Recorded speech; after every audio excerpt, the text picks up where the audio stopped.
Welcome to the Which Was Better podcast, where we normally discuss and decide which was better, the book or the movie.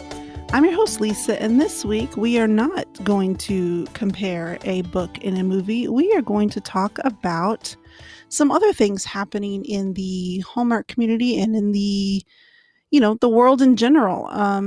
I briefly spoke about this on my Instagram stories. If you guys didn't catch it, I will say that we did not have a live episode this past week because I just didn't feel like we could. I don't feel like it's business as usual. And so I wanted to take some time out and have an episode to cover some thoughts, some feelings. And I've invited my friend Dory from All the Feels to come on. So Dory, welcome. Hi, thank you. You're welcome. How are you? I am okay. I am hanging in there. Yeah. How are you? Same. I'm 3 days away from my second vaccine shot, and Yay! just hanging in there. And I'm glad you're here. I'm always happy to talk to you. I'm happy to be here. I'm always happy to chat with you. Um, you know, when I reached out to see if you wanted to do this, it's just because the past, well, if we want to be technical, the past 400 years, if we're going to start at the beginning here, but really, it's when it comes down to it, it's people over the podcast.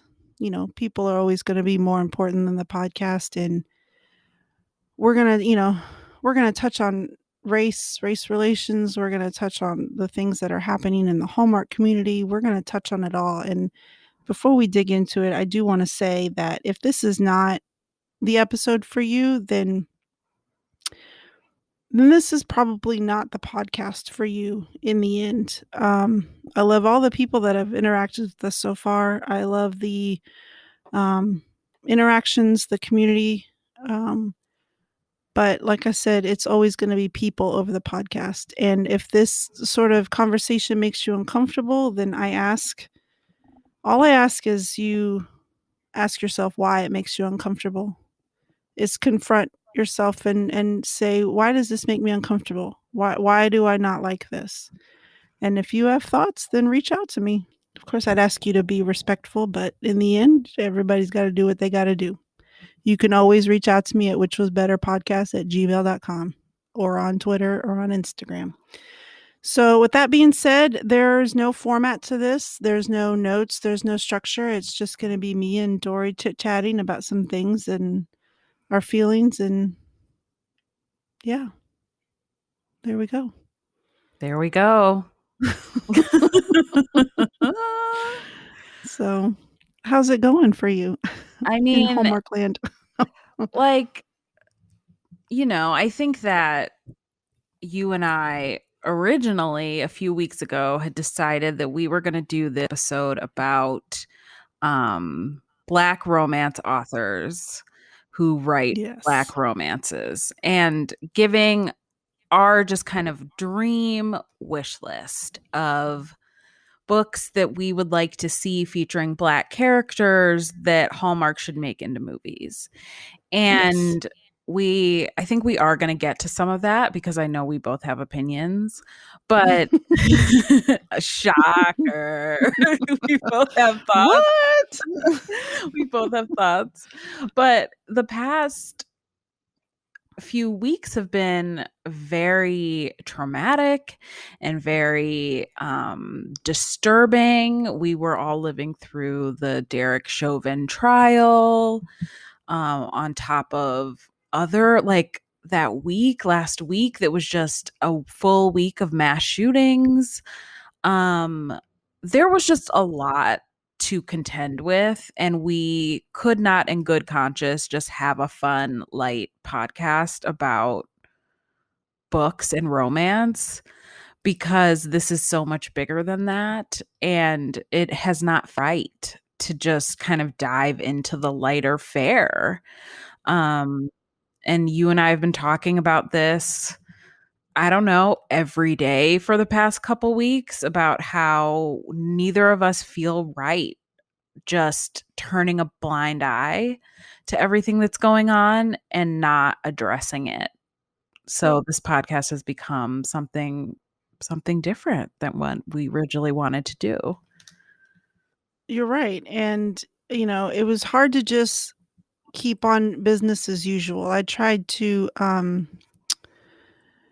tried to tweet a few things and I tried to, it just never, it was, for lack of a better term, it was half-assed, Mhm. just not my retweets of what was happening, like current events, but just in trying to have conversations with people and I wasn't feeling it, and I felt that, my timeline is half Hallmark and, half non-Hallmark, I guess is the way to say it, and there's half of my timeline is what's happening in the world, and the other half is carrying on as business as usual, and look, I'm not here to judge anybody specifically. This ain't a call out. This ain't, me trying to, sub tweet about Right.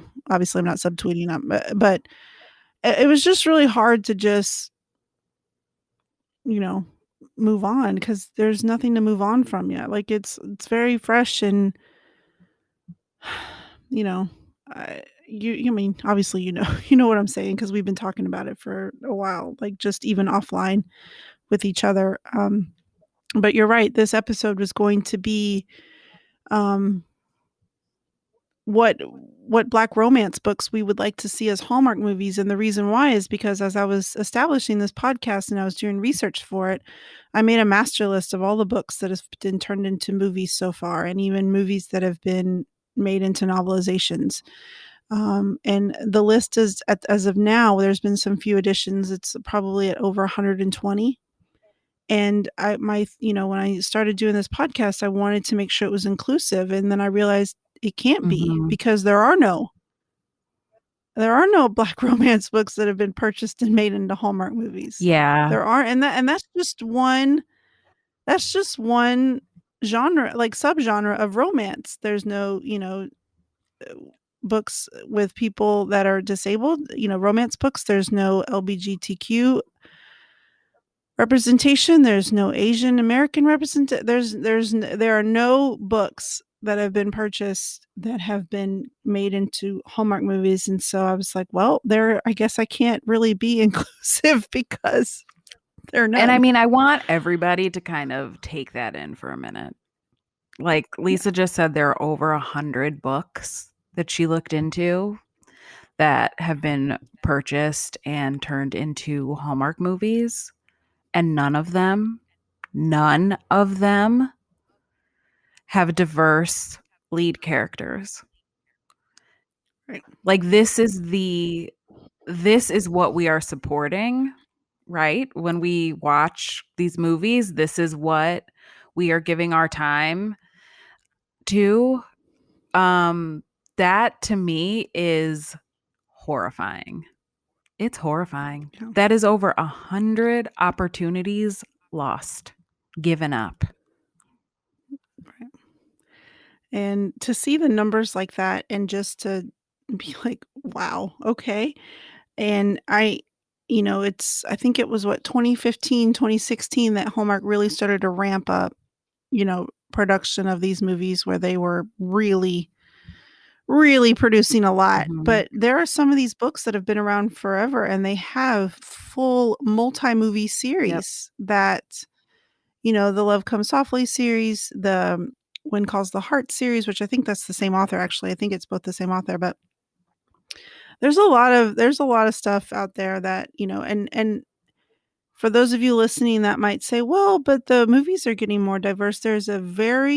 I just wanna make this clear. There's a very, very big difference in casting a black actor or actress in a role that was written for a white Right. person than casting a story that was written by Black people for Black Right. people with Black actors. There's a very Right. big difference, and it can't just be like, "Well, the casting's getting more diverse." That's not That's only one piece of the puzzle, and we are now Yeah. coming up on a year it'll be what, a year in June when everyone got on Right. social media and threw up a black square and said Black Lives Matter and committed to more diversity, and Hallmark included.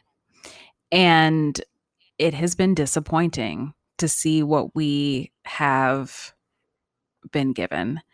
And I thought we had a very promising holiday season, and it has been for me all downhill from there. And tell everyone what you said about Miss Busby, because Oh no. I like my soul left my body when Lisa said this, and I could not stop laughing.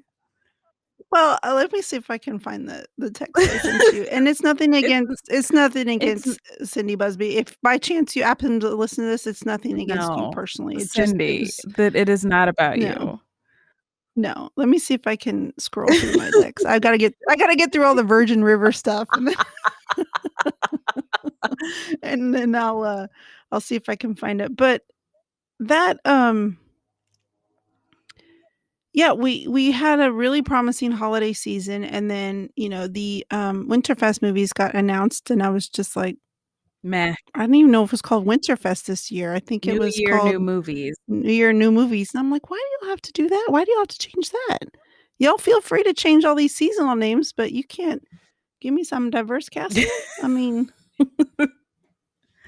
here we go. Like, come on now. You know what I'm gonna s duh, there's a search feature. Why don't I use the search feature on my phone? Um, but I'm gonna have to take this part out because I almost text you instead of searching. I'm so crazy. I Okay. loved that text. I really lost my mind when you said Let me see if I can find it. Okay, I said,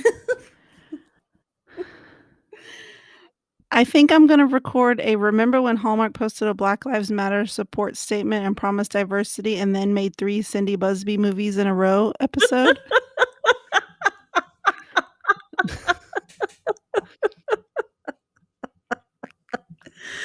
And then I was like, "Wanna join?" it is absolutely hysterical. Like, they put up this this call to diversity and served us 3 different Cindy Busby movies in 3 different seasons, right? It's just Which good for her. I'm glad she's getting her money, and I'm glad she's getting paid, and I'm glad she's having a very successful winter and spring. But my question here is if people I've heard the comment, because all these movies seem to have the same rotating few, and initially I thought, "Okay, it's COVID. They're trying to work with a very, very small COVID negative crew of people yeah, that they can just rotate around." But eventually I was like, "Okay, that's the first batch of movies, and now here we are coming upon summer, yep, and I'm still looking at my watch waiting, and I'm thinking, 'Okay, COVID or no COVID, are there no black actors available during COVID? right. Like, what are we doing here?'" And again, and it comes down to it feels like crumbs. It does. Like we're chasing after crumbs here, and, you know, another argument I hear is, "Well, this is my happy place," and I think that and this is just supposed to be light, fun food, fun movies to escape, and I think that's the argument that really pisses me off the most.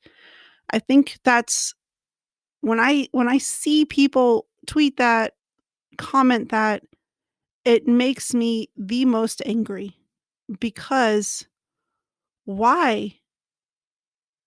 Why is it only the white experience that gets to be frivolous and, goofy and silly and these, you know, made for TV movies that are just in the end just time wasters, you know? Mhm.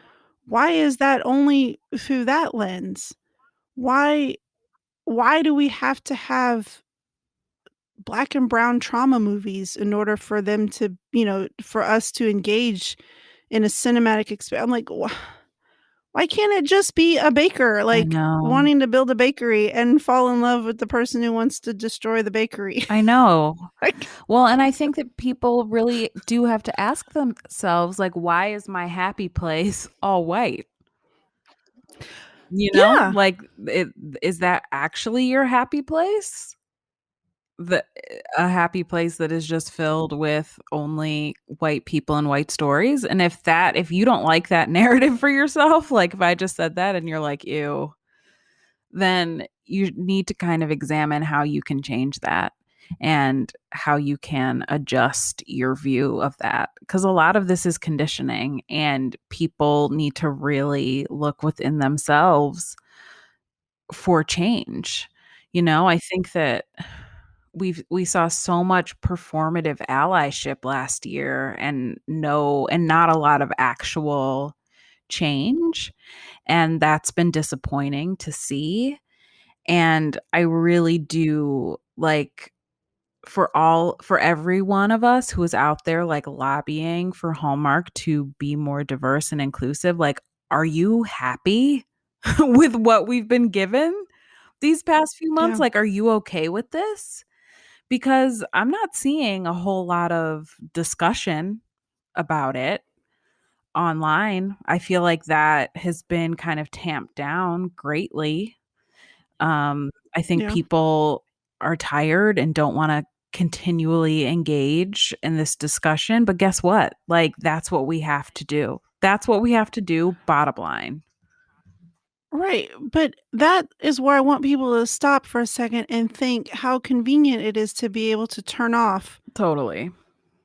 the, "Well, I'm tired of fighting for this because it's not gonna change." Well, you know what? I think about the people who don't get to see themselves on TV, like, they can't turn on and off their blackness, they can't turn on and off their, Asianness, like, the it's a very privileged way of thinking, like, "Okay, well, I'll just tweet about it this one time, and then that's it because I did my part." Yeah, but it's more than that, and you have to engage more than that if you wanna see real change. I mean, I was ready to bail a long time Yeah. ago with the Zola ad. I was just like, "You know what? I'm done. I'll find my TV, movie, made for movie fun somewhere else. I'm done." And, I really felt like just being done with it, and then I thought, "You know what? But I do love this, and I want to see change, and I can't expect change if I'm not there fighting for it, if I'm not there saying anything for it." And, I'm not saying that I'm perfect and I'm always there and I'm always right on it and like, "Oh my gosh, here's my statement and here's this." But I try and be engaged. I try and, point out things that I'm like, Mhm. what's happening here?" Yeah. And I see the same people over and over again doing it, and it's just like it's gotta come from a larger group more consistently and more across the board, and just, knowing, like, you know, everybody deserves to see themselves in these movies. Yeah. Everybody, And there's just no excuse it's at this point, you know? there isn't. There's no excuse at this point, and, like, I was today thinking about I focus a lot on Hallmark Channel, but, like, let's talk about Hallmark movies and mysteries for a minute.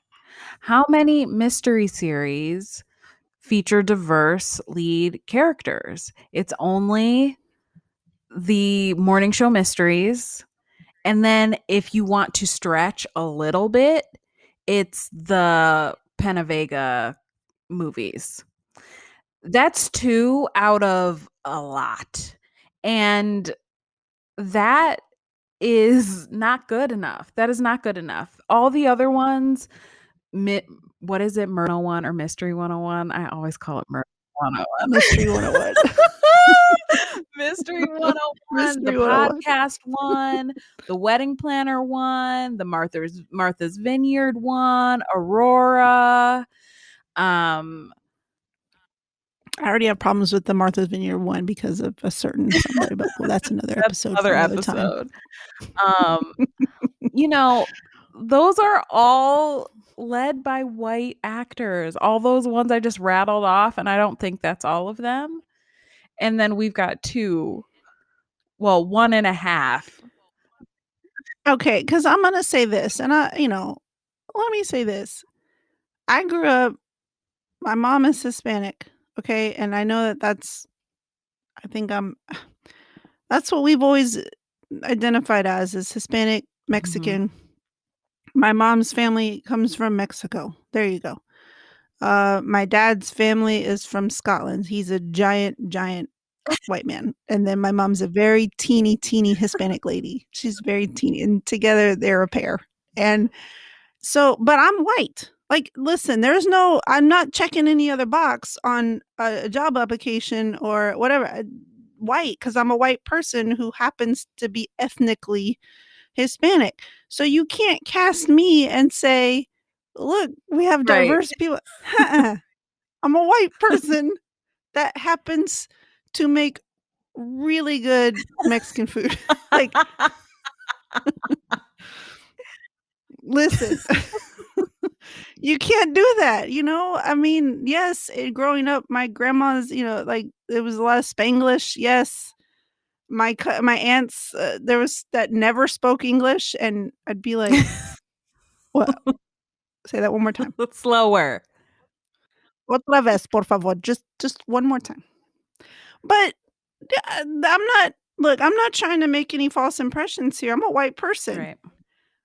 I happen to very much care because okay, I'm gonna tell you this story. So picture me in 8th grade with very curly hair. Okay. Picture me in 8th grade. I'm in class. I'm not gonna try to do any identifiers here. I'm in a class and I'm sitting next to this boy. I'm gonna go ahead and let's call him Okay. Mark. I'm not gonna use his real name. And we're in class, and I happen to say, "Hey, did you watch" so Mark is black. And I said, "Did you watch the new Seinfeld last night?" This is how old I am, because this is when it was coming on weekly as a weekly show. And he just laughed at me, and he was like, no." And I said, "Really?" And he goes, "Lisa, black people do not watch Seinfeld." And I said, Mark, you "They are don't?" correct, Mark. And at that moment, I realized there's I had because I'm very naive. I'm an 8th grader. I'm just in my little world, not even realizing that there was white TV and black TV. And he was just like, "Lisa, oh, precious child, no, Even at 8 years black people do old, not watch he's Seinfeld." like, "Girl, Yeah, even in no." 8th grade, I'm just sitting there like in my little 12-year-old self, like, "What?" And from that moment on, I realized, okay, then there's different, and then we had to talk about it and and from then on, of course, I was finally he was like, "Stop asking me about black people." And I'm like, "Okay, I'm sorry." Mark. But, you have to have people in your life that tell you that because, a part of me wonders if people are afraid to say something or to learn because they think they're gonna mess up, and I'm gonna tell you, you are gonna mess up. You're gonna say something stupid. I have said ridiculous things in my life, and bless people like Mark in my life that have been like, "Lisa, We no, all you can't say have. that. You can't Yeah. do that." And I'd be like, and unfortunately, sometimes the onus was on them to take on the labor to tell me no, and I'd feel bad. And now I'm old enough to be like, "Okay, I can't dump all my shit on you. I gotta Right. gotta figure some." That's what That's what Google's Google's for. for, yep.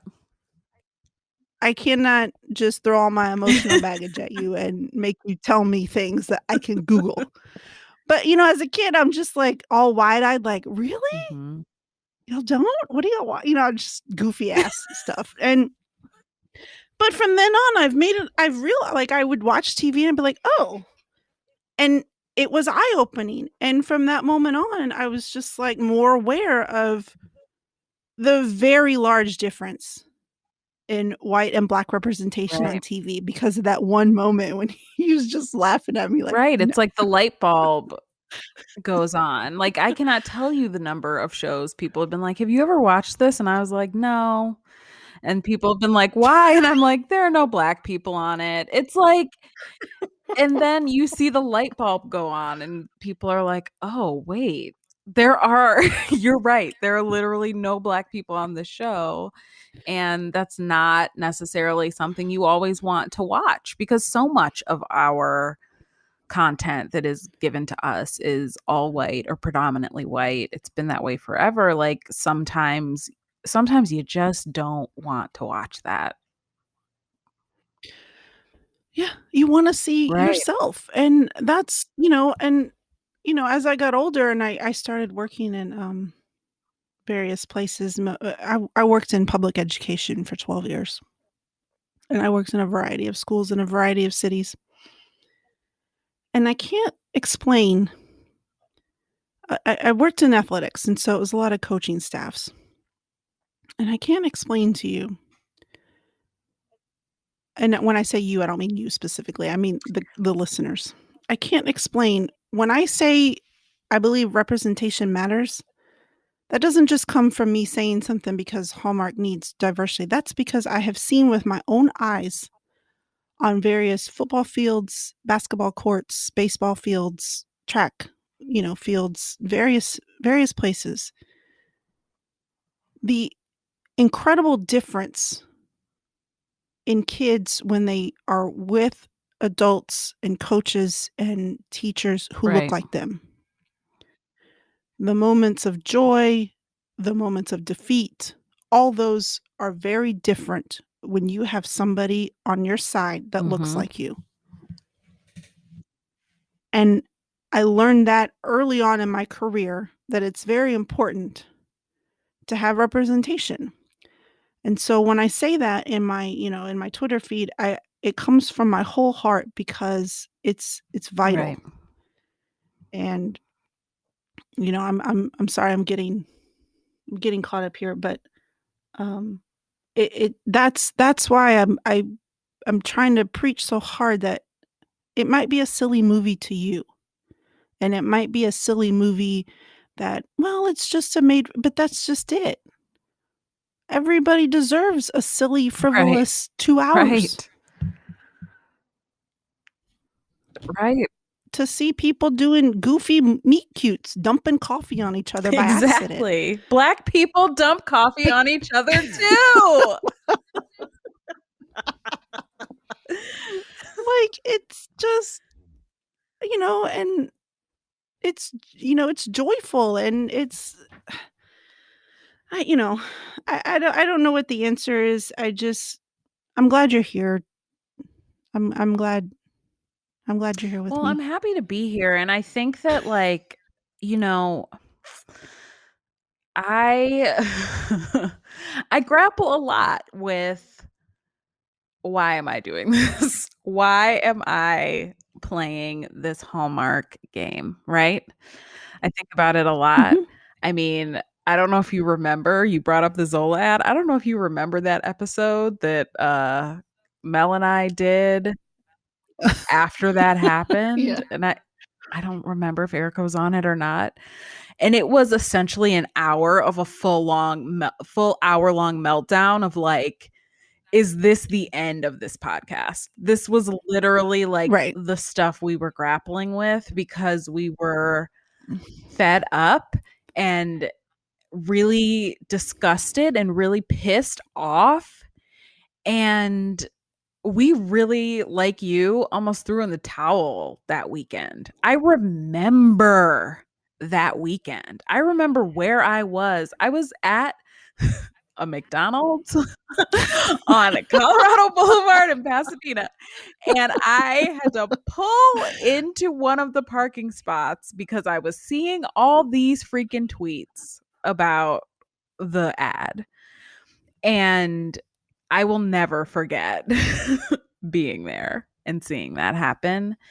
And so I really do struggle with like, is this the best use of my time? Is this the best use of my voice? And the truth of the matter is that it is an important place, I think, for me to be. And it is an important place for me to use my voice because, we mentioned the Derek Chauvin trial and all these shootings and everything. I don't think that every single person needs to be a loud, vocal activist about every single thing. Okay. I think that's unrealistic. But what I do think is that when you see something like that, it is your job. It is imperative to then affect change in the places where you can. I understand how like a lot of these things feel so big. Like how do we solve police brutality? That's a very big question. And if you cannot take that on and you are reading about it and you are learning about it but you don't have any answers, you're in good company because there are people who have been studying this for their entire careers banging their heads against walls because they can't get through to anybody and they can't affect change. But what you can do is look at your community, and that also means your online community, and look at your interests and look at the things that you pay the most attention to. And for a lot of us, that's Hallmark. How can you bring Mm-hmm. change to Hallmark on that smaller scale? How can you be vocal when it comes to pushing for more diversity and inclusion in Hallmark movies? How can you in your own life call out people who say things that are racist or offensive?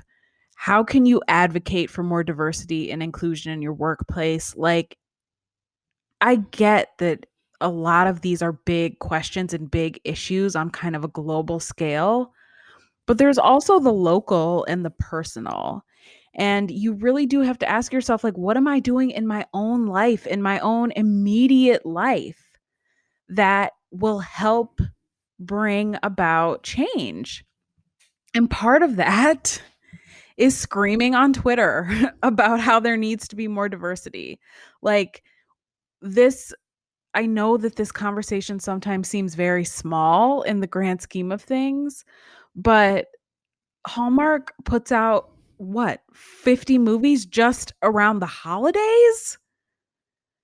And you mean to tell me that Yeah. like having more diverse and inclusive casts and writers and directors wouldn't make a difference? It absolutely would.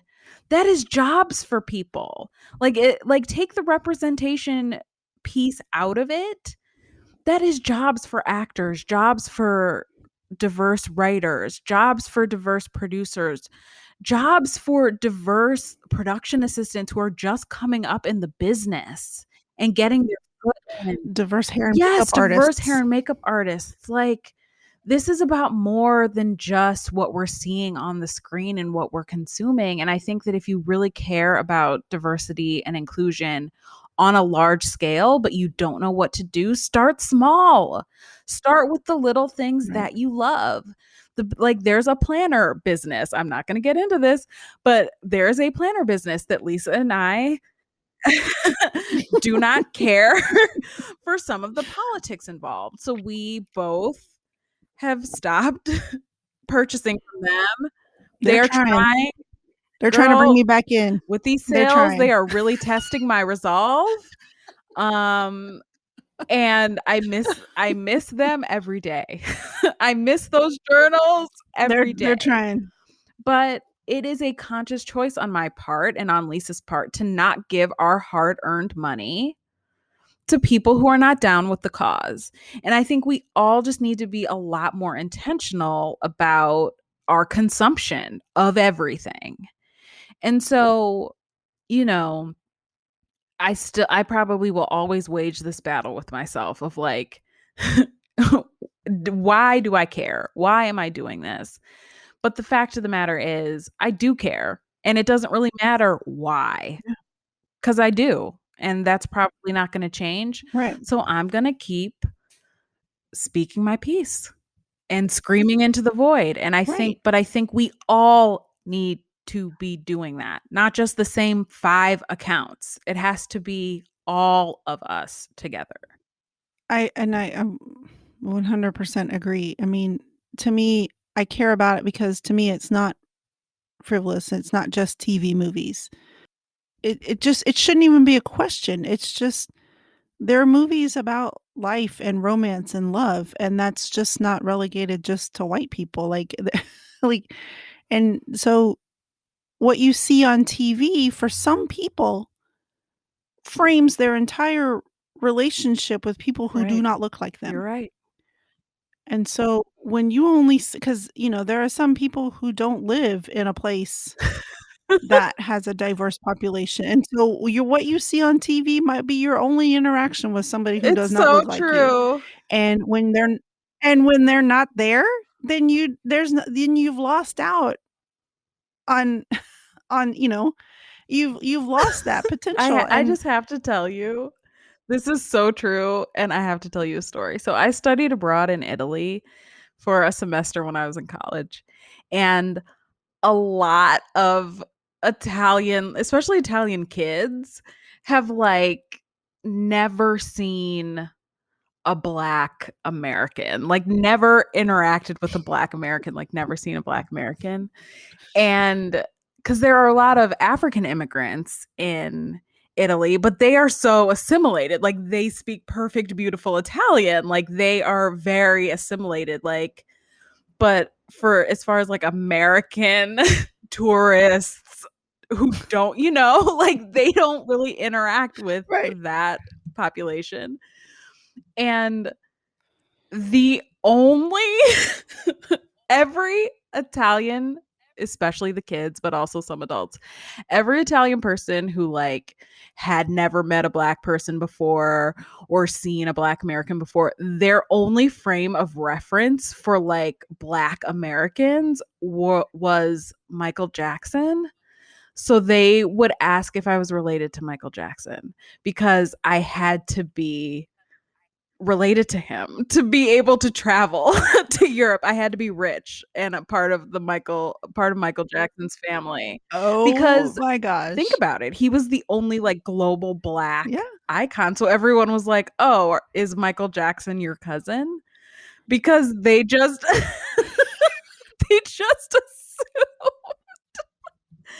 But it's like Yes. I Yes, he know. is. You want me to say I hi for you? totally was like, Okay. yeah, we're related. This was a long time before we Right. we know Yes. more now. Um Yeah. but you're absolutely right. It's like people what we see in the media is often the only concept we have of people who look different from us. And I experienced that firsthand. And I was like, this is wild. And it happened too. I went to Tunisia in Africa, and they had never seen a Black American ever. Like a lot of the Tunisian people who worked at the hotels and stuff, they were like, Black people don't vacation. They were like, Black people don't come to Africa for vacation like Black Americans. And they had never, same thing. Are you related to Michael Jackson? Like, I mean, isn't that That's funny? I amazing. loved it. I was like, this is That's hilarious. so growing up, my dad's parents lived in Mississippi. Well, my grandma still does. And we'd go once a summer, usually twice a year, once for a week in summer and once for a week at Christmas. And let me tell you something. Yeah. You come from San Antonio, Texas to Mississippi and you're like, uh Yeah. what year is this? Did I time travel? What is happening? Like, what are we doing? And there are white people and there are Black people. There are no Mexican people. So when my mom would walk around, people would be like, They're like, is she Black? Is she white? What is she? what is happening here?" And there would be like Hispanic names, but they didn't pronounce them like, Martinez. It was Martinez, or Salazar. It was Salazar, and we were like, "What is happening? What is this?" So I'm not comparing. I'm just saying that it made me laugh because I was like, "Okay, are there?" And I would ask my mom, I'm like, "Are there no Mexican people here?" And she was like, "Stop saying that." And I'm like, "But for real." But She said, isn't "Stop it it. amazing Stop how saying that." like there are places where you live that are not diverse or integrated in any sense, and like you were saying, the only concept people have is what they see in the media.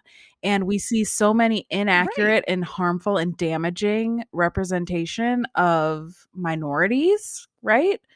Hallmark is a place where we could really change that perception. And I truly believe that. Like, if you've ever listened to our podcast, All the Feels, like, I talk about that all the time, how I think Hallmark has this incredible opportunity to open hearts and minds, especially when it comes to like the LGBTQ community. Like, and they just drop the ball. And it is disheartening because here we are in April, almost May, and it's been a really disappointing first few months of the year after all the promises that were made Yeah. a year ago. Every time they put out a new list of movies, I'm like, do I want to click on this link and see? Am I ready to be disappointed? Should I pour a glass of wine before I read it? Lisa has Yes. alerted me. All She's answers alerted yes. me to the spring preview and the No, I think you've alerted me to all the previews this year. I'm like, don't even bother. Lisa's been like, "Have you seen it? Have you seen the list?" And I'm like, "Oh my Just god, not yeah. that good, huh?" Like we've both been saying, it's just it should be Right. a no-brainer. It should just be a natural like, okay, we have various stories to tell. And everybody gets a chance to see themselves in it, and that's really what it comes down to. And especially in the shows too. They have these weekly shows, and I wanna, originally I wanted to be like, "Are there no black people in Hope Valley?" Now there are. But, 2 years ago, I was like, "Are there no black people in Middleton?" I'm like, "There There are are no black no people in black Chesapeake people in Shores, I'll tell you that Chesapeake right now." Shores. Like, "Well, There are okay." also probably 10 people in Chesapeake Shores, and they're all that family. So, Yeah, oh, man. It just we yeah. could be doing so much better, and I think that's why we also wanted to talk about these books that we love by Black authors who write Black romance because there's source material. And I don't know why Hallmark isn't A ton using of it. that, isn't, like, just putting the money I behind it. Pay mean some people, like, do this work. and you know what? Let me go ahead and say this. I'm gonna give it to, Hallmark Publishing because um I see them out there on Twitter, asking for submissions, with Mhm. LGBTQ leads. They're out looking for, black-led romances. They're trying, this year so far, I think for 2021, they are releasing 10 titles, maybe 9. I've got a post on it on my blog. Um, and there's the ones that I've read so far, there's some diverse material there. I mean, there's been 2 black leads that I have read so far, but there was a book that was maybe this was last year. It all runs together sometimes, but there was, a pretty predominant, character that was gay and was married and, just, like, had a husband, and I'm like, "Yes, I know that uh, it can be done." The Hallmark card side has a ton of Mhm. representation. You need a card, they got it. I mean, you bought a new pen, we have a card for it. Like, they got it covered. Um, and the books I feel like are coming around, that Hallmark Publishing is trying to be more inclusive. It's I don't know what the stall is on the I movies. know. I don't get it. It's disheartening. Wanda Lucas, if you're listening and you wanna come on a podcast with us and let's chat. Please, I would love to talk to you. I have so many questions. Number 1, why did you take this Yes. job? I'm genuinely interested in knowing what brought her to Hallmark, you know? Like, I think I'm Yeah. dying to know, like, why she has led such a cool and interesting career. I'm like, "Why Hallmark and why now?" That's Mm. my number 1 I'm like, "Can I question. just look into your" my question would be, do you have a whiteboard with a pipeline? And if so, could you sneak me a real Yeah, quick for pic of real. it? Let me just look at it. Just review it. I won't share it. I won't tell anybody. Totally. It'll be just between us. Yeah. Yeah, seriously. Come on the podcast and we'll chat and we'll.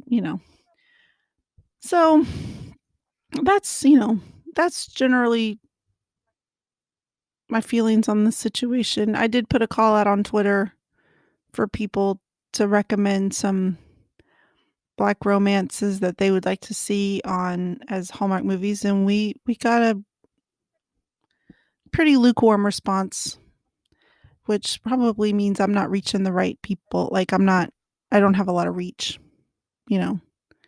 But y'all read Black romance. Please. I'm like, read some Black romance books and then recommend them to us so we can cover them because it'd be awesome. And I mean, I think that's the other thing too, right? Like, if you're into romances and you read them, like, diversify. If you've been reading the same Yeah. old thing, I know that so many romance readers love so many different tropes, so many different subgenres. Like, make sure you're also reading diverse authors with diverse characters. It matters. Right.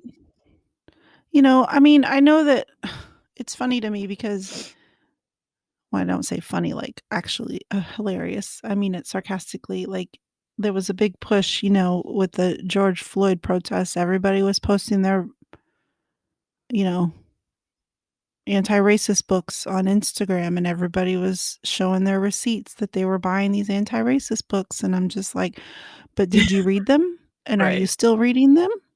And are you branching out and now trying to look for some, authors that don't look like you?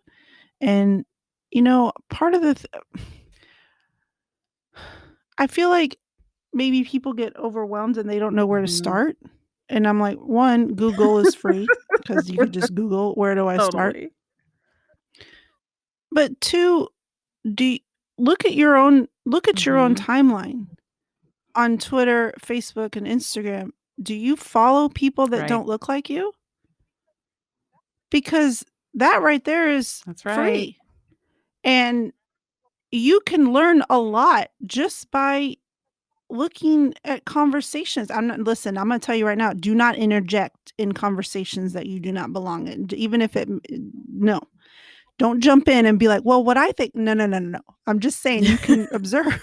You can see, and a lot of my timeline, I'm like, okay, well, I try and follow a lot of people and I try and follow a lot of different, interests and a lot of different groups and a lot of other Twitter accounts until today alone, the Twitter account, Women of Color Mhm. Romance, they posted 15 books by, women of color authors and they posted 15 and I'm like, okay, first of all, I just got paid. I just paid all my bills and I cannot I have them Yep. all open. They're all Yep. on open tabs and I'm like, let me see how many of these are And in they the do it library yet. every month. Cuz Every month there is a yes, they drop. do. And they tell Yes. you, yes. And I'm just like, don't look cuz you can't don't let and then I look and then I'm like, all right, well, now my Kindle is full again. Like this is ridiculous.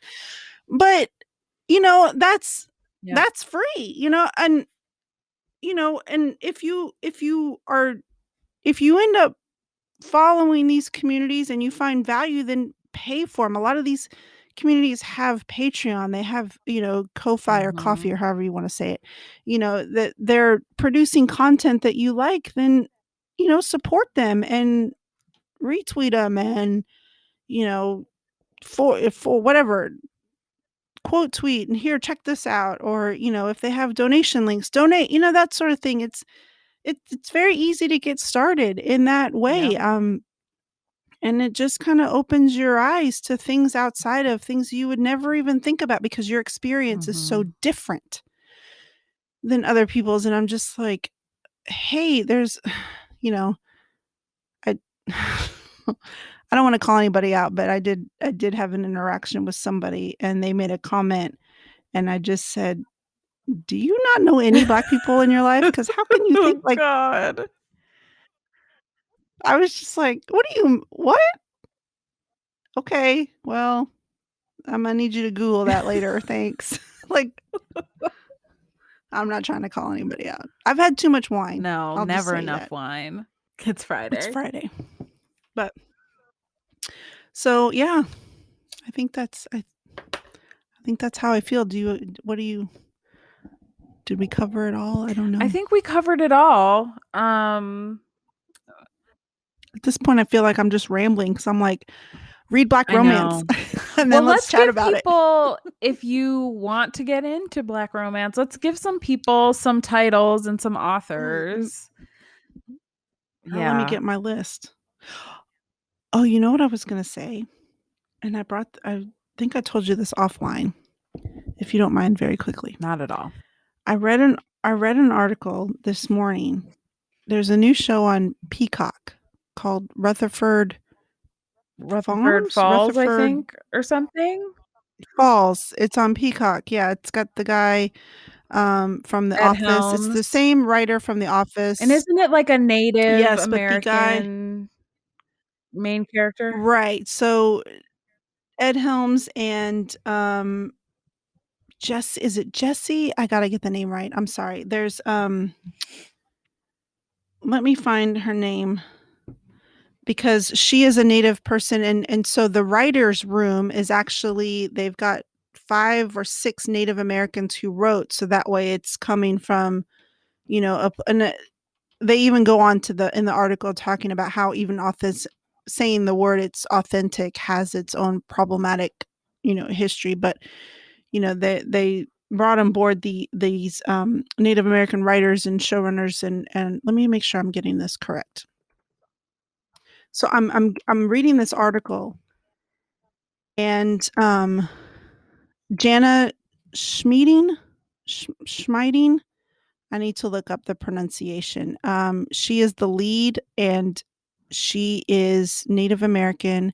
And the summary is 2 lifelong best friends, Nathan Rutherford and Reagan Wells, find themselves at a crossroads, quite literally, when the proposed relocation of a historic statue gives their sleepy town an unexpected wake up call. And so she says in this article, she says, it becomes much more personal than whether or not we should take down a statue. What we're really seeing is how historical narratives manifest between friendship, which is something that I experience all the time as a Native person. In what ways has my life been in service to or supporting other people's narratives about their life? And because people don't have that deep level of literacy about Native history, we often get trapped in being supported in being support of other people's dreams and visions. We don't have the autonomy, that sovereignty to go to bat for our history, and when we do, it doesn't get mainstream attention. And I about fell Mhm. off the bed because I was like, I knew we were having this conversation this afternoon. And I was like, Mhm. That's this is everything. it. That's everything. Rukia Bernard did that short movie that's going to come out soon. Becky, and then I think she retitled it about always being Yep. the Black That's best right. friend in Yep. support of the white storyline. Always. Always. And when I took my kids to see Black Panther, I tried to impress upon them. I was like, you have to understand, this generally Right. does not happen. This doesn't happen where the white character is in service of the Black storyline because, spoiler alert, he dies. The crazy man with the arm.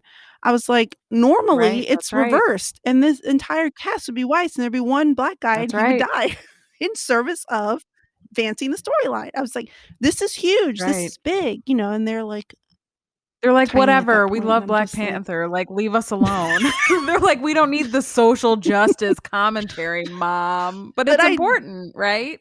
yeah, and yeah, it is, and I try and, impress upon them these things and these little lessons and everything, and they know when I'm about to because 'cause they're like, "She just took a deep breath. She's about to say something." I'm like, "Yes, I am. Well, Listen I up." mean, you know, I think that Marvel is another example of this. Like, we think of them as these, fun, rollicking action movies, and that they are. But when Black Panther came out, I do not know one Black person who was not completely moved and so grateful and so in love with the idea of this movie and this, not only the movie, but the fact that it was this Black country with Black leadership that was like the pinnacle of technological advancements, success, wealth, like it was just such a powerful moment for representation. And we need that at all levels. We need them with the big blockbuster superhero movies, and we need the movies you watch on Hallmark on Saturday night. We need both. One Exactly. is not enough. One is not good enough. Right. Side note, I cried like 4 times in the I theater, and know. I yeah, did I was too. like I was bawling. That was just ridiculous. But it goes well because there was another quote in this article that I do wanna read very quickly. It says, "I wanted us to do a show where there's a scene where 3 Native people are hanging out, and they're not talking about being Native Americans, because that's what actual legitimate Right. representation is. It's the normal, boring, Mhm. everyday stuff." And that's where Hallmark Yes. comes in. It does, why it doesn't have to be these big historical, you know, trauma movies. It's just let us see diverse people getting Yes. coffee. Living life, falling in love. Hello. Yeah, picking up the wrong Right. order, and then the meet cute is they have their order, and, "Oh, we Trying to save the community yeah. center. Black people would do that too. And in one of the books I have as a recommendation for you guys, they do. Yes. Do it, bring it. Well, I just want to say I love both of those quotes and I really am excited to watch that show. I've been hearing a lot about it online this week. And it's such a bright spot in an otherwise dark few weeks. But Yeah. we will leave you guys with some books because Lisa and I both love romance, and there is plenty of Black romance out there that, I mean, listen, I'm not like, we could talk about the publishing industry and Black authors and romance, Oh, like, but that will need to be a whole other listen. hour. I was I like, "I need know. more wine if we're gonna I talk about know. listen." But they are doing better than Hallmark. We can agree there. Um, there's that. So I'm gonna throw out some books by Black authors that I think would make great Hallmark movies and that Hallmark should snatch up. And I don't know what they're waiting 'Kay. for. The first one is Real Men Knit. Have you read Real Men Knit? I have it on my shelf. It stares at me every day, but I've got readers, we've got 100 books in I our queue, know. but yes, it's right there by my So bed. I'm going to read the synopses of the books that I mentioned because I just want you guys to hear these synopses and see, like, oh, wait, that's a Hallmark movie. Like, I'm going to read this to you and you're going to be like, oh, wait, that's a Hallmark movie. So this is Real Men Knit by Kwana Jackson, who I really like. And here's the synopsis. Jesse Strong is known for two things: his devotion to his adoptive mom, Mama Joy, and his reputation for breaking hearts. When Mama Joy unexpectedly passes away, he and his brothers have different plans for what to do with Strong Knits, their neighborhood knitting store. Jesse wants to keep the store open. His brothers want to tie off loose ends and close shop. Part-time shop employee Carrie Fuller has kept her crush on Jesse a secret. When she overhears his impassioned plea to his brothers to keep the knitting shop open, she volunteers to help. Unlike Jesse, Carrie knows the nitty-gritty of the business, and together they make plans to reinvent Strong Knits for a new generation. Like, hello, this is Hallmark. But the more time they spend together, the stronger the chemistry builds between them. Carrie, knowing Jesse's history, doesn't believe their relationship can last longer than she can knit one. Pearl, too. But Jesse is determined to prove to her that he can be the man for her forever and always. After all, real men knit. So, like, that is a Hallmark movie. That is a Save the Store. For real. That is a um friends that grew up together falling in love later in life. That is this girl who is this young woman who is trying to decide if she should she works at the community center and she's wondering if she should keep her job at the community center or throw everything into this knitting business. It is a story about redemption. Um, hello, this is a Hallmark movie. Like, and there are so many of these types of books out there. And when I read this, I kept thinking, I was like, this is a Hallmark movie. Like, why has this not been, why haven't they bought this book? Like, hello, it's out there. Right. So I really recommend A, that you read that book, and B, that Hallmark get involved and make that movie. And as we've seen many times already by the way they strip down Miss Terry Wilson's books, they sure can strip That's right. out any smexy That's right. times and make it into a Hallmark That's right. Hallmark movie. So I feel like I'm cheating on this one because I'm going to recommend one because it's already been optioned for a feature film. But this is what I'm talking about. Farrah Roshan. That's the been Boyfriend optioned. Project. As well it should. I loved that book. It is, and that's Yes. Hallmark too. That could have been That Hallmark. could have been. Yeah, That's why I'm going to read it. Read that synopsis, It because could've when been. I was reading that one, I was like, oh wait, this is a Hallmark movie as well. Samaya Brooks never thought she would be that girl, but a live tweet of a horrific date just revealed the painful It's truth. so good. I mean, that first chapter, so I'm good. like, what? Okay.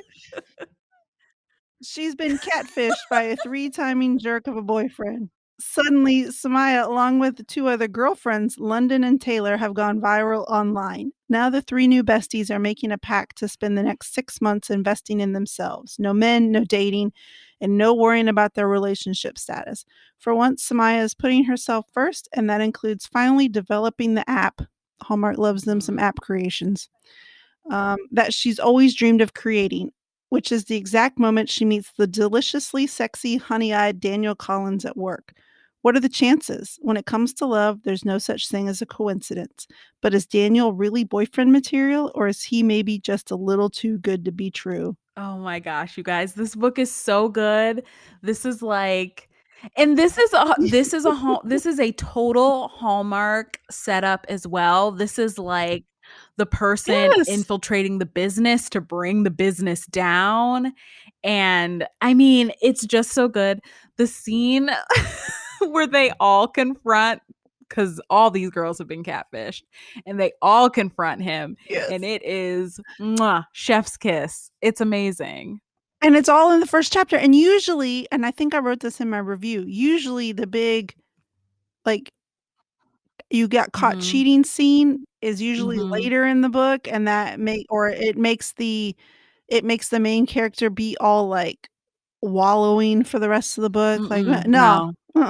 They are like, let us. And don't they all go out that night and they are best friends? Yes, and they all night. become. Yeah, and that to me, yes, the romance was good. But the friendship that those 3 make, so oh good. my gosh. It was and another thing about that book is, man, it really digs into the microaggressions that Black women face at work. Especially like in an all white or predominantly white industry like Woo! tech. She gets it spot on. I mean, and so, another way to learn. And speaking of that, it makes me think there was a book that came out in January called Black Buck, and it's about a guy who works at Starbucks and gets recruited off the street to work for this like tech company, and his life goes off the rails. And it's supposed to be satire, and it is a very, very harsh look at the way Black people are treated in corporate America. And the writer himself, who's Black, was like, "This is not a book for white people. I did not write this for you. If you want to read it, fine, but it's not for you." And I was like, I'm just along for the ride. I'm just along for the ride. But that was very intense. And of course, it's not a romance, but listen, that's what books are for, man, is to put yourself in other people's shoes. And Alyssa Cole, who writes tremendous. You want royal romances? How about Alyssa Cole's? I know. royal romance books, and she has one that I just well, I'm almost done. It's When No One Was Watching, which Mhm. is a thriller based in Brooklyn, and now that's in I don't know the end yet, so I'm not trying to spoil it for anybody, but it is an interracial pairing, and it's like it goes Yeah. in about redlining, Mhm. you know, the racist history of like so it's like the information is out there, people. Right. It's out there. That's right. The history. And one of her books that I really love that is 100% a Hallmark movie is A Princess in Theory. Are you gonna say I mean, that this book starts out with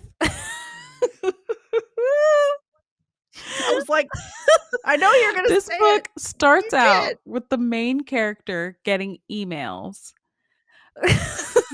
from an African prince. And we have all gotten the Kenyan prince scam emails. And so she treats them as scam emails. Delete, delete, delete. She finally writes back to one of them.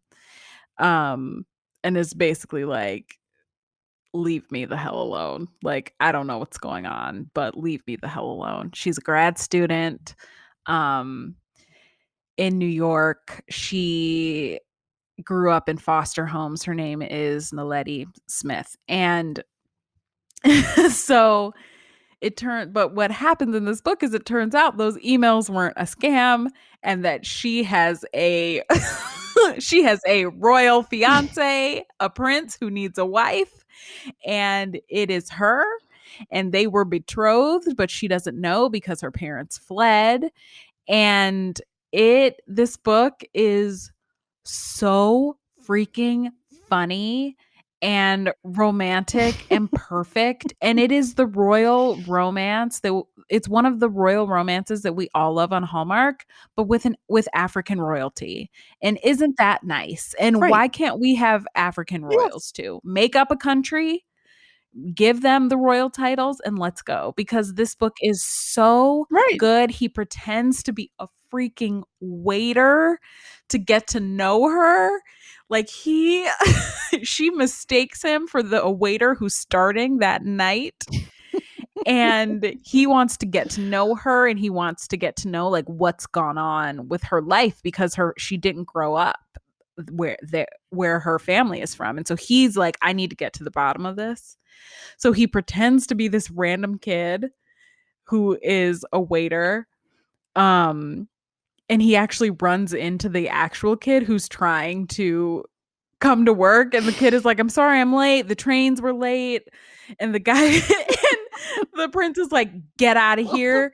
He says to his assistant, like, give him $15,000 for his trouble. Like, get out of here. I am taking over this guy's job. Like, this is a Hallmark setup to the T. And it's For such real. a delightful, delightful story. And Alyssa Cole, like, this is a whole series. This is a whole royal like Yeah. world that she's built. The Reluctant Mhm. Royal series, yeah. Um and and right now we are just talking about, you know, heterosexual romance. There's an entire That's right. world beyond that. That's, we're not saying that these are the only books that Hallmark could. We're just saying here's, we're focusing on Black authors and Black romance, and that doesn't even take into account, interracial Mhm. romance, because the Brown Sisters series by Talia Mhm. Hibbert, you and I We both, love, love, love, love. although I think I would like to see that feature film Yeah, and there not some of Hallmark. these But like, I'm that's like, why I'm listen, glad Kennedy Ryan's books have gone. I think she has a deal with, like, a streaming service or something. is it Passion Flicks? I don't know if it's Passion Flicks. They've been optioned by a production company. Maybe they don't have a home yet, but, like, her books are hot, and I would like to see. Yeah. I'd like to see it. Yeah, like, okay. Don't Terry No, Wilson no, some you Kennedy can't do Ryan it. books, please. Don't be You can't do it. like, I'm already angry as it is that I'm still bitter about The Art of Us. Oh. I know, we can't I'm even still go bitter. there. But you're right, like, we haven't even talked about interracial, like, I'm sorry, Tracy Livesey is, like, the queen of the small town romance, and, most of her books are interracial. Actually, there's one I'm gonna mention that is a Hallmark movie that I need to also talk about.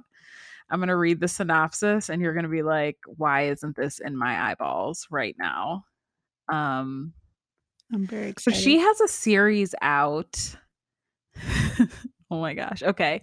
The Girls Trip novels. Okay. So the first are out. They're both great. This is by Tracy Livesey. The first one is called Sweet Talkin' Lover. Um, let me read this synopsis to you guys because you're gonna be like, why haven't they why haven't they made this a thing yet? Um, and all of this is to say that, like, there are options. Like, there is no excuse for there to be so little diversity because there are options and there is already source material written by Black women. Like, this stuff exists. Yeah, what we're talking about is a tiny, tiny, tiny, tiny, tiny fraction of a percentage of Yes. books out there. Like, there's no way we could get to all of them. Oh my Yeah. gosh. Okay. So here's the synopsis for A Sweet Talking Lover.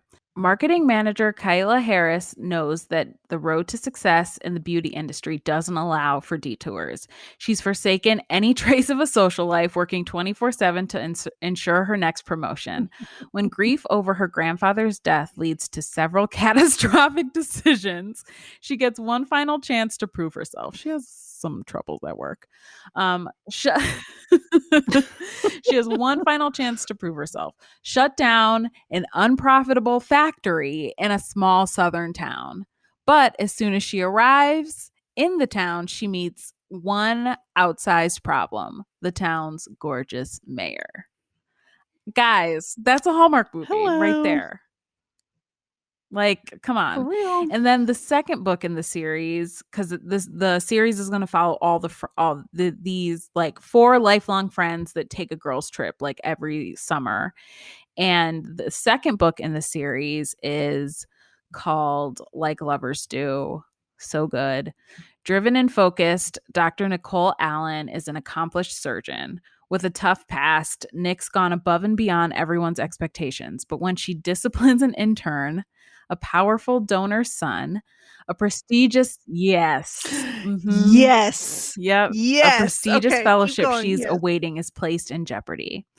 Coming from a successful family who runs a medical business empire, Benjamin Reed Van Mont is the black sheep, having chosen to start his own business instead. Though he's not ready to settle down, he knows when the time comes, it definitely won't be with a workaholic doctor like his friend Nick, even if she's had him re-examining his edict more than once. When Ben's status climbing ex girlfriend finds her way back into his orbit, Nick proposes a swap of services. She'll spend the week with Ben on Martha's Vineyard, pretending to be his girlfriend, but only if he'll have his family intervene on her behalf so she won't lose her fellowship. How hard can that charade be? But as they're about to discover, they've sorely underestimated their true feelings for each other. There you go. I mean, I just I got that from mean, our it's library. great. It is delightful. There is a really hot scene in a hammock. um, Okay, because I was like, "Don't do it because you have a list of books," and I was like, "Oh, just it's a what's nice, one quick read, goes book?" down easy. But that's Tracy Livesey. Like, she has a whole host of these small town romances perfect for Hallmark. Well, okay, so Lacey Baker, who has actually done a Mm-hmm. novelization of the Gingerbread Mm-hmm. Romance Christmas movie, she just released a book, I think it might be a novella. It's two anyways, it's called The Sweetest Valentine, and I bought it, and that's what I'm reading this weekend. I haven't read it yet, but tell me this doesn't sound like a Hallmark movie, okay? The Sweetest Valentine. When the idea for a new script brings Hollywood actor Keelan, sorry, Hunter, to the Wine and Chocolate Oh my Festival God. in the small town of Sweetland Valley, Maryland, sparks fly with the charming candy shop owner who has a list of reasons why their love isn't meant to be. Ruthlessly organized Sydney Murray's life's gold checklist was derailed after her broken engagement last Valentine's Day. Now, with the holiday fast approaching again and the town's biggest chocolate festival on the horizon, she must put her biases about love on the back burner until Kellen walks into her shop with his model good looks and a box of his grandparents' Oh love my letters that melt your gosh. heart. But happy ever after may not be in the cards for the couple, as Sydney's in danger of losing her shop and Kellen's plan to stay in Sweetland is threatened by an unbelievable career opportunity. Hello, Hello, Hallmark. Hallmark. What are we doing? Snap this up. Come on. That's just Hallmark written all over it. Yes. Perfect. And anybody who's listening to this who is shouting right now I know, about your wreck, please. send them to me at which was better podcast at gmail.com, at Lisa Faye CO. Send them. I want to know, because if I don't have them in my That's right. Kindle, I want them. I mean, there are just so many options out there. I mean, that was just like a little taste. I mean, we haven't even really scratched the surface. And I think that if you really do want to kind of expand your reading and you're a romance fan, Lisa mentioned following women of color in romance. It's WOC in romance, at WOC in romance on Twitter. Follow them. I am a patron. You get book recommendations every month. You get they do a virtual book club every month where they read a different book. And I mean, in fact, I think the book for this month also sounded like a freaking Hallmark movie to me. It was called, oh, here it is. It's called, I haven't read this yet, but it's called Make a Scene by Mimi Grace. And I'm going to read this synopsis real quick. Retta Majors is having a bad day, but that's to be expected when your ex gets engaged to your cousin. Instead of totally freaking out, Retta decides to attend the wedding with her amazing, faithful, and handsome boyfriend. One problem, he doesn't exist. Duncan Gilmore is living his dream. His boxing gym is open for business, and he's focused on success. The last thing on his mind is a relationship. That is until the beautiful baker next door makes him an offer so bizarre he can't refuse. One weekend of pretending to be Retta's boyfriend should be easy. However, shared kisses and some flirting start to blur the lines in their fake relationship. When their performance draws to a close, will they go their separate ways or return for an encore? Hello. I mean, Come on. I haven't read that yet, but I got it. It is on my Kindle awaiting my eyes to come upon it, and I can't wait. Like, there are just so many options out there. Come on. yeah. And if you want recommendations, then like Dory said, follow WOC in romance. I think it's at WOC Yep. in romance, right? Because they'll tweet the recommendations Exactly. with threads and buying links. It's so great, It's and super I'm easy. pretty sure it is run by Rebecca Weatherspoon, who is also an author. And I have been screaming my head off forever. I always talk to Rachel of Hallmarkies about this, how I want black cowboys. I'm like, we have all these cowboy movies. I want black cowboys. Her black cowboy romance series has been optioned for TV as well. They're going to make it, I think, into a series or a series of movies. It follows these brothers, but those could have been Hallmark movies, those books about like the big city girl who goes back to her hometown and reconnects with with the family who runs the ranch that she grew up on. Hello, come on. Like, these are out there. Hallmark keeps dragging their feet, and I'm like, you know what? It's even in the LGBTQ community, because I've been saying forever, look, stop being cowards and give Luke McFarlane his romance with another man. Like, give me the gay romance with him as the lead today, yesterday. And they went ahead and dragged their feet, and now he's doing I it bet for it's going to be Netflix. so good. good for him. I bet it's gonna be I really good, but I'm like, know. good for It's him. just I know. Or Peter Come Porte. on. Come on. They it's just the material is there, and I don't really understand what the holdup is and why they're not turning to romance. And like we haven't even talked about freaking category romances that you could turn into movies. Like we haven't even really talked about indies. And that's a whole other world. Right. And those are a lot of authors who probably would really love the exposure and the opportunity. It's just there is a world out there. There is a whole world out there that is not being tapped into, and I don't understand why. Right. That's when we say there's source material that's Mhm. out there. There's plenty of it. We are just barely scratching the surface Truly, in the these are things like that this we're is me and saying, Lisa you off know, the but top of our heads, books we've read and loved. That's it. yeah, yeah. So, well, I feel like I should probably eat something since I've had this giant tankard of You're like, wine. "Well, my head's spinning and it's time to cut this off." I'm like, y'all can't see it but this is like we can see each other on video, but my cheeks are red. They are a pleasant pink. Lisa is very happy. She's smiling. I'm like, She's feeling good on that's a why, Friday. She's gonna you know, watch more Virgin River so we can talk about it. because I'm only on episode 2, y'all, and I was like, what? The all caps text I sent Dory in the middle of the night. I'm sorry. Lisa hadn't Yep. watched she hadn't watched Virgin River, and I couldn't contain myself. I was like, "Drop what you're doing and watch." I'm rewatching it. And I Yeah, you're did, in and it. now I'm in You're it. in it. I'm in it to win it. So, Well, thank you for having me on. I love this episode. well, it's always delightful to talk to you, but it's just I'm like I said, I'm glad you're here, and I'm glad we had a chance to talk. Thank you for doing Um, this. Thank you for using your platform to do this. It's important, and more people should follow your lead. well, thank you. I appreciate it.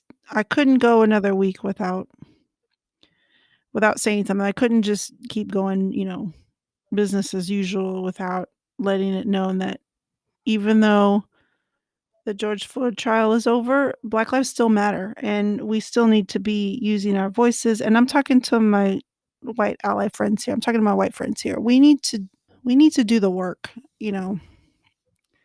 It's not comfortable, but that's part of it. You have to be on. You have to lean into it, and you're gonna mess up. You're gonna mess up.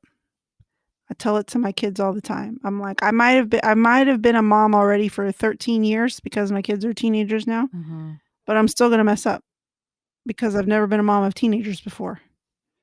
So these teenage years are new to me. I don't know what I'm doing, and I'm gonna mess up. Like, if you handed me a baby right now, I could probably, because I've had babies already, but I've never had teenagers, so I'm gonna mess up and I'm gonna do the wrong thing, and I'm gonna make mistakes, but it, that's the whole learning process. And so I'm encouraging people that if you're afraid to start your anti-racist work because you think you're going to mess up and you think you're going to piss people off and you think you're going to say the wrong thing, I'm going to go ahead and tell you you are. You really are. And that's how you learn. That's how things get better. And it is what it is. You just got to do it. There's a part. Did you read When No One Was Watching by Alyssa Cole? No, I have it, but I haven't read it yet. I need Okay. to. I'm not done with it yet, but I'm just gonna tell you but this isn't spoiler. She partners up with this guy on her street who's a white dude, and they're doing a historical walk, and he offers to help, and she's like, and he's like, no, genuinely, I want to help. And she finally tells him, look, we need some sort of code word when you're being too much and I can't handle your whiteness. And he tries to think of, she's like, how about howdy doody? And he's like, howdy doody. And she's like, when you are being when you are centering yourself too much, and so there's times when she's like, howdy doody, and he's like, really? Okay, I'll I stop. love that they have a code word.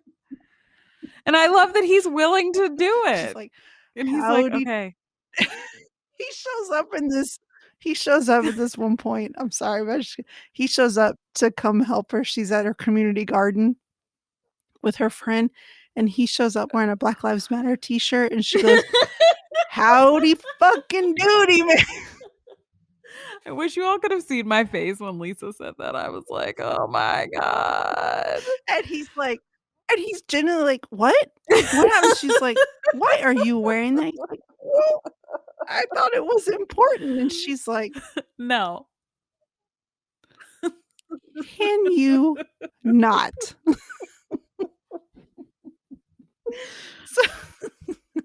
So listen, you're gonna do some goofy stuff, and you're gonna do some stuff that's gonna be performative, and you're gonna do some stuff that you're gonna end up centering yourself, and people are gonna call you out on it, and it's gonna be rough, but it is what it is. It's part Don't of let the that process. scare you off. I have said, yeah, I have done some stupid shit in my life, and to this day, I remember blessed Mark in 8th grade setting me straight. Oh gosh. And if I ever see him again, I'm gonna be like, listen, I still remember that moment. He's gonna be like, what? What are you talking Black about? people don't watch Seinfeld. Accurate. We don't. I'm not into it. Never been into it. Anyways, well, thank you, Dory. You're for your so time. welcome. Thank you for having me. And for being here. I appreciate it. And if you guys want to follow Dory, let us know, Dory, where we can follow you online. At All the Feels Pod on Twitter, on Facebook. One day I'll get you to join Instagram. I know, we really do. I mean, here's the thing. If we have an Instagram, I have to do it, I'm sure. So, like, I don't know. Maybe you can help me come up with some ideas of, like, content and stuff I should put on there. Could you help me? Give me some ideas. Because I just don't know what we would post. Okay, we'll chat offline. Okay. I've got some ideas. Okay. And if you want to follow me, I am Lisa Faye CO that's Lisa Faye Co on Twitter and Instagram. And you can follow the pod at Which Was Better on both Twitter and Instagram, or check us out online at whichwasbetter.com. I had to think about that. That's how much wine I've had. I'm like, is that my website? Yeah. Maybe I should, in the future, water.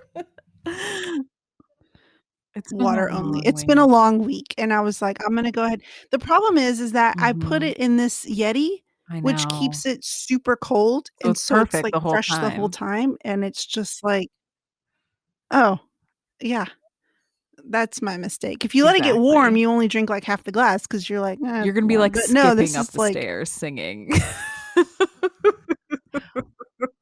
I know. And I really had to pay attention because I'm probably going to go upstairs and be like, what's to eat? Are